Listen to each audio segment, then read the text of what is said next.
William Whalen here for GetMoreSports.com, and we're looking at Ben Simmons right now. Obviously, such a dynamic talent, averaging a double-double in points and rebounds, right around 15 per game on both of those. Then you add in his ability to distribute the ball. He's got almost a 3-to-1 assist-to-turnover ratio. He's been great throughout much of the season, but the LSU Tigers are on a 3-game losing streak. We're used to seeing dynamic young talents on really bad teams in the NBA because that's just the nature of the beast in the NBA. But in college basketball, how many transcendent talents, how many great top picks play on bad teams? Not just like not great teams, but bad teams. It doesn't happen very often. I mean, Kevin Durant's Texas team was not great, but they made the NCAA tournament. That to me is kind of the line that you draw. To me, if you have a primary player like a Ben Simmons, your team should be making the NCAA tournament. I mean, that's just the nature of college basketball at this point.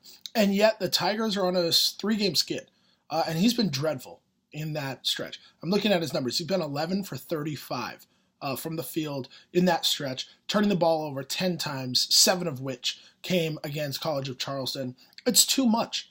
And to me, this gets at a point that Ben Simmons and Johnny Jones need to change his approach.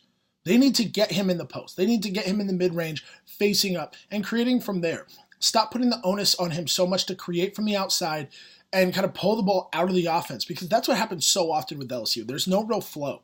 Get him into the flow of the offense. Don't make him be the entire offense. I think he's got to score more, but it's about where he's scoring from. And it's about the opportunities that he's seeing based on where he's catching the ball. I think that can change. And that, to me, will put LSU back on track and put kind of Ben Simmons back on track of being in the Player of the Year race, because statistically he should be. But when LSU sucks this badly, he's not going to be in the discussion. And all of a sudden, NBA GMs, NBA scouts are going to ask, okay, if this kid is so good and he has 4-star recruits around him, why are they this bad? Is it just coaching? Or is there something to him that maybe he doesn't make teammates as good as we've always thought he does?